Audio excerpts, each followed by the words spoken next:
All right, here we are, live. Hopefully, we are live. Uh, I am a rookie, and I am learning as I go. I went through 3 different software things, but I really pride myself on being tech savvy. So we'll see how this goes. What I care about is if this is actually showing up in the real world. In that, delete. Unbelievable. All right, we'll see if this is real or not. Am I live? What do you know? Real or not? I am live. Am I live? All right, cool. I got confirmation. Sorry. All right, here we go. Let's dig in. All right, so we have the we have what's going on in New Hampshire. All right, I'm Mick Sunday. This is my pathetic attempt to continue to put out live streams. I am very new to this. This is probably my, I don't know, whatever attempt.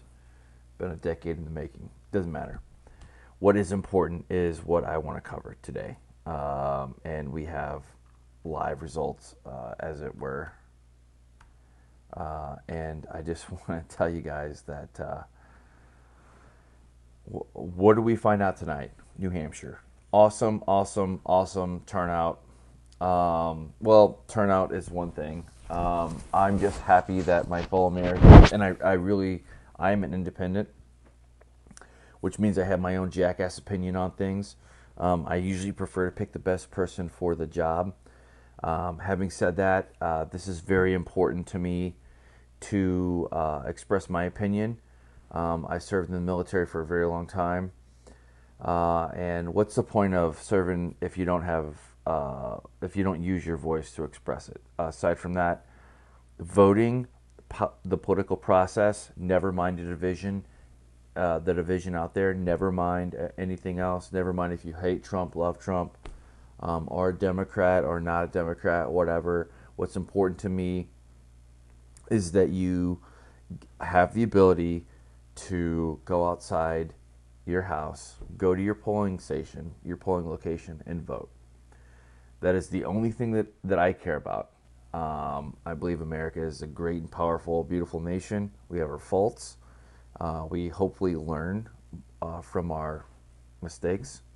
But having said that, tonight is a night where the people of New Hampshire literally get to cast their vote to determine what will happen as it goes forward in this timeline.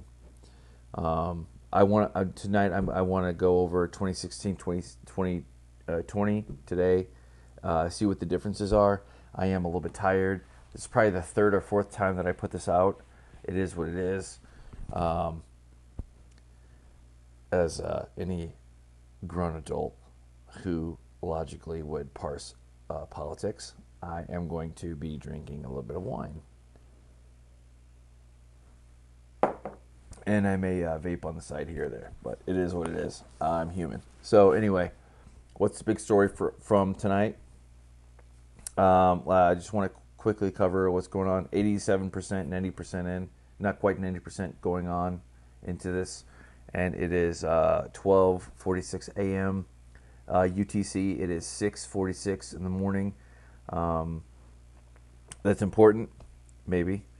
You had Sanders at 25%, almost 26. Mayor Pete at 24%. I'm gonna be honest. I don't know how to pronounce his last name. I mean, I can, but I'm not confident enough to do it in public yet. So it is what it is. Klobuchar, Amy Klobuchar. I really butchered that name. I had a little bit of wine to drink tonight, but regardless. That is a huge surprise. Warren, another kind of a big surprise, at under 10%. Joe Biden, not really surprising. There's some more on that as we go forward. Thomas Steyer, whatever. It just fucking drops off a cliff after we go from here. More important, I think, more important than Tom Steyer is the fact that Gabbard and Yang actually registered. But that's not really surprising because New Hampshire is all about the independent way of thinking. Everybody else here doesn't really matter. Deval Patrick, boy, I wish he would have ran. Boy, you want to talk about a missed opportunity here. I didn't want to do that.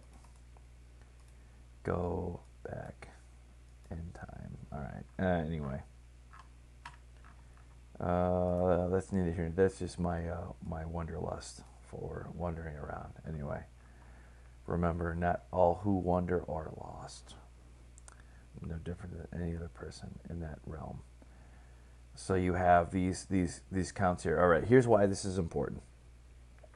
All right, I said last Thursday that if Sanders did not crack 30% or higher, he was in trouble. That is, in fact, what has happened. This is exactly what I expected to happen. This is literally a mirror of Iowa. The only difference is that everybody shit their pants in Iowa. Not the voters, but the framework around the voters. So you have virtually the same results as Iowa. You have a contested primary, is what you have. That's the end of the day. End of the story. You want the shortcut, contested. Period. Klobuchar is amazing that she cracked 20%. She is the one that has been climbing the ladder the most. She's gotten the most value, bang for her buck, out of all of the debates and all that crap since we started this whole fucking shit fest. Warren, big surprise that she got under 10%. Not so much the percentage, but the fact, or even the place, but the fact that she's fallen so far, so much, so fast. And not really fast. She's been on a downward slope for like the last 3 months, and it is what it is. This is telling to me because she is a neighboring state of Mass. Not even going to try to pronounce it. Biden. Not surprising. The key story about Biden though is you can't cut him out yet. The media wants to chuck him aside. Not going to happen. You cannot say that until Super Tuesday, literally the day before Super Tuesday, because you have South Carolina and Nevada coming up. And all the people above that I mentioned, Sanders, Mayor Pete, Amy, Warren, all those people have problems with attracting a significant portion of people of color. That's a huge problem in the Democrat race here. You can't go forward unless you can attract the melting pot that is America, that is much more reflective of the diverse nature of in face of America in South Carolina and Nevada. Iowa and New Hampshire are white. They are very white, well-educated, yada yada, whatever. In the grand scheme of things, it's great for a momentum builder, but at the end of the day, it's just two primaries. I think New Hampshire and Iowa represent like something like maybe under 5% of the entire delegates that are out there to capture. So who fucking cares? So take that with a grain of salt.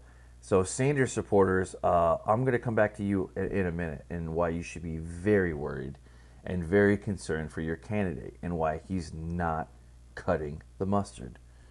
And Mayor Pete, whatever, dude. You folks have your own tree to climb. Klobuchar is surprising because of how quick she has jumped up the stack as she's gone forward.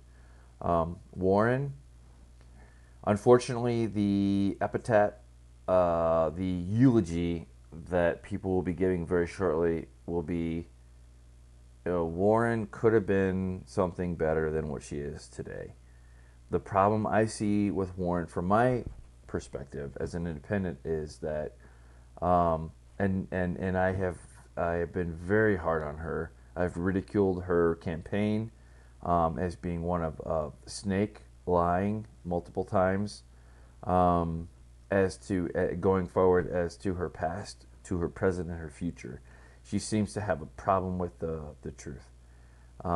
Maybe somebody's out there, they could correct me, but that's the common thread that I found.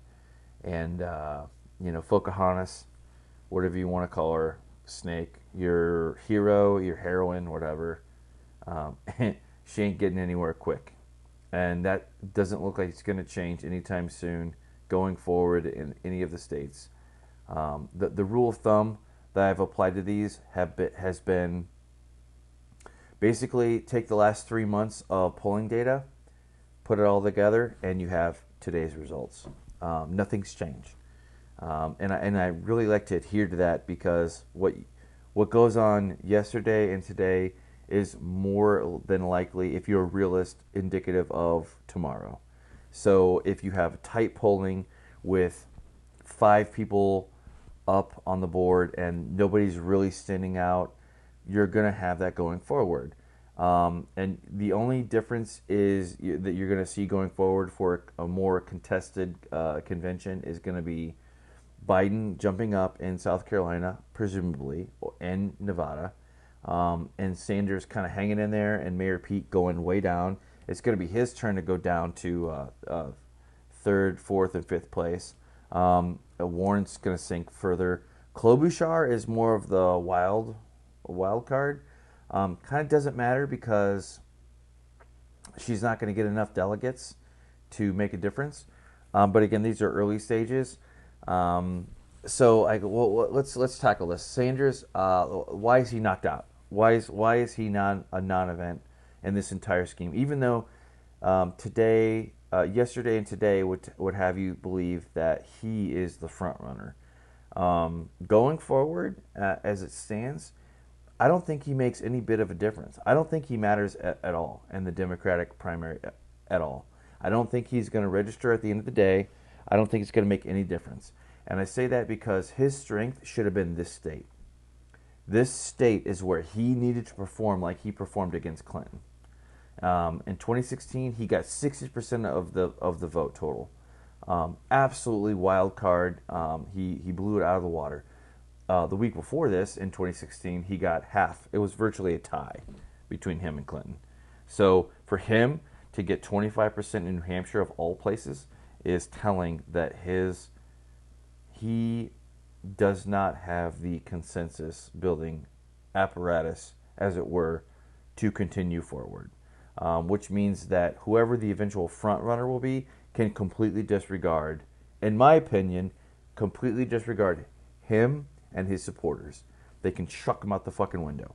He doesn't fucking matter at all. And I'll tackle that right now. I think the person who's best poised to capture the entire power block, the entire steer, as it were, the convention, is going to be Bloomberg. And he doesn't even register on this. And why do I say that? One, the guy has more money than God, so he has nothing to do but wait and bide his time. I think that he alone is the one that has been preparing and can see that this is. I think he saw this was going to happen way before anybody else did.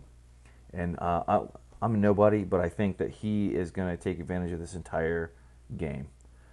He is waiting in the wings for Super Tuesday. I have seen ads. I've seen reports. I've seen inklings that he has been slowly building up his data set. He's a smart guy, smart dude. Bloomberg is all about financials. There's a Bloomberg terminal in every major company or financial organization in the U.S., let alone the world. So if there's one person who knows data, it's him. He's not stupid. I think that he is by far and large the most strategic person on the map, on the board today. No, why do I say that? I say that because of his background.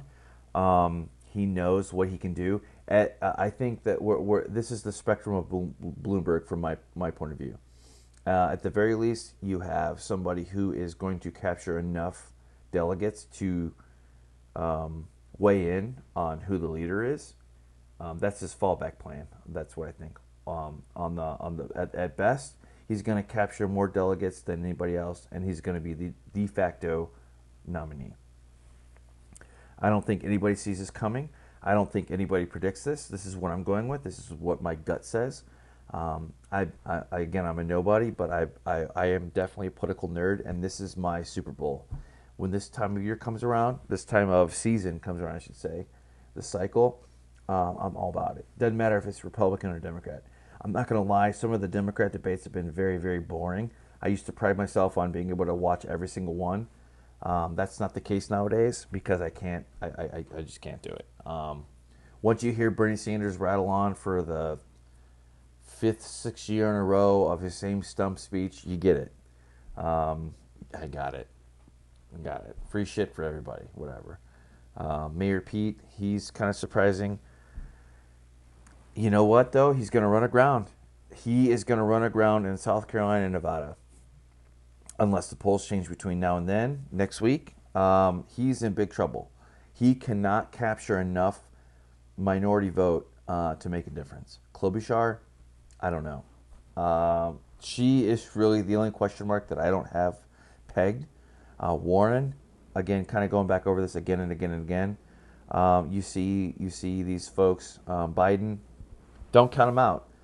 South Carolina's coming up. He's going to be number one, number two in South Carolina or Nevada, let alone Super Tuesday. Steyer, who fucking cares about Steyer? He's a fucking joke. Fuck Steyer.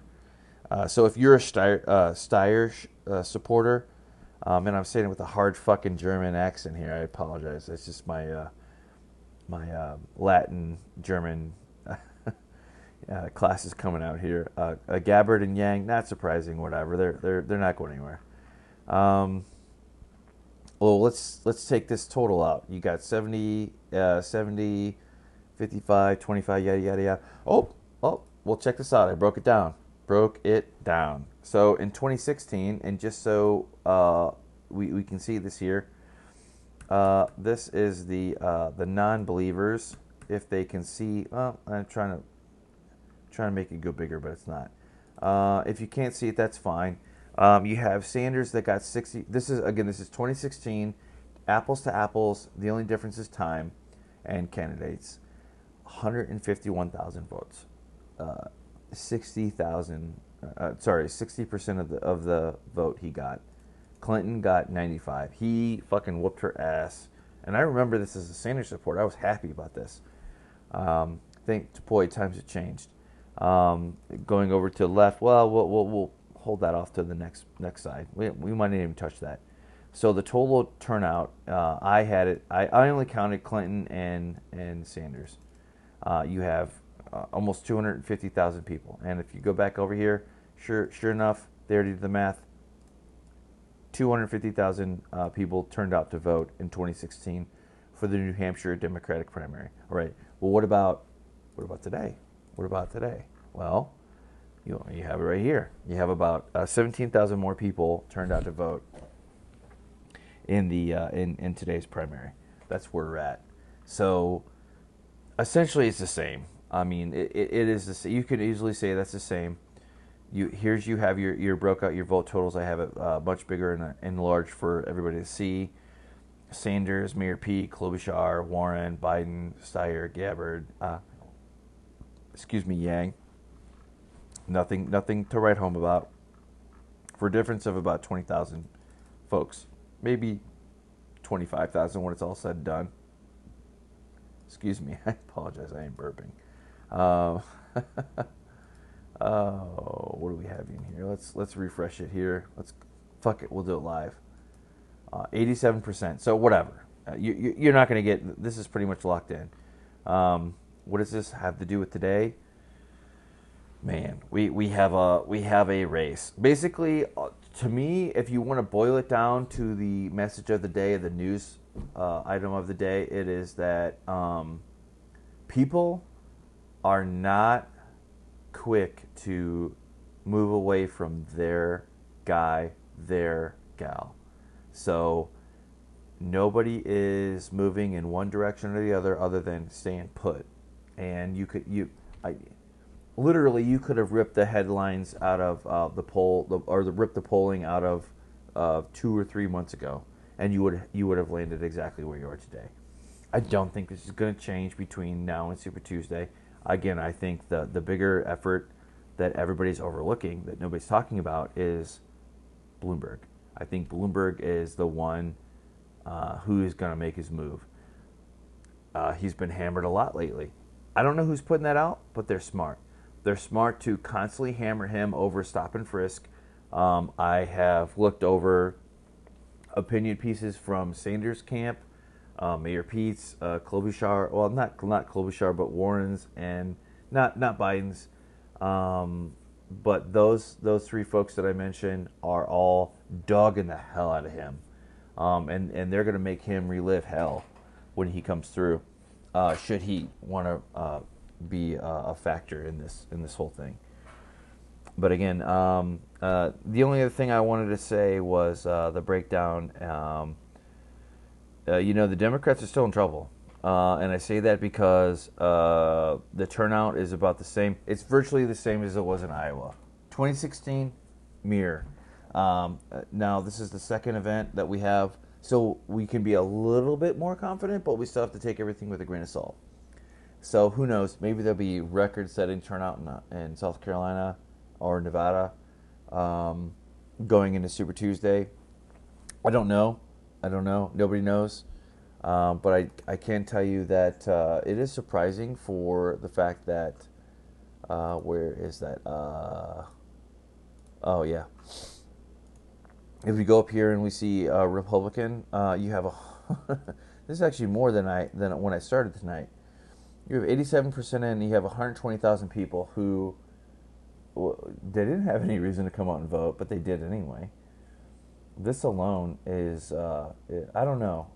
I wish Chris Matthews would be here and we could lean on his knowledge. I don't care for a lot of his other colleagues, Rachel Maddow, whatever, Russia, whatever, or the other folks on there, folks that want to push identity politics in your face. I don't think that's helpful. And it's not very good for making a buck either, but neither here nor there. So you have all these other people. Bill Weld. Who the fuck is Bill Weld? Nobody cares. Anyway, this is a story on its own, but really tonight we're talking about this Sanders, Mayor Pete. Sanders, you're in trouble. Sanders supporters, you guys are fucked. You guys are fucked because Bloomberg, if he comes through, he doesn't need you.